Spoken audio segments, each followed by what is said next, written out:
Hi, I'm Belle from Gardening Express, and this is an introduction to mulching. So essentially, mulching is just when you cover the area around a plant with some kind of material, and it could be organic material like bark, straw or leaf mould, or it could be inorganic material like gravel or fabric. Mulching is useful for a few reasons. When there's a layer of something over the ground, it helps to prevent water evaporating from the soil, so you don't have to water your plants as often. Mulching also helps to suppress weeds and protect the roots in the winter. If you're using an organic mulch, it can add some useful nutrients to the soil. Mulches also tend to make gardens look a bit neater. There's also the question of how much to use. If you use too little, it won't do much, but if you end up using too much, it could also be detrimental. For example, too much organic mulch can soak up a lot of the water that you're using and stop it from getting to the plants. Too much inorganic mulch might be a bit heavy and start to compact the soil. I recommend using about 5 to 8 centimetres.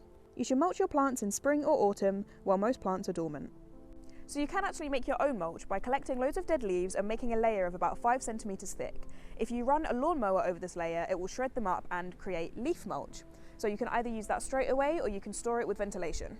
If you want any more information about plants or gardening, be sure to check out the other articles and videos on our website.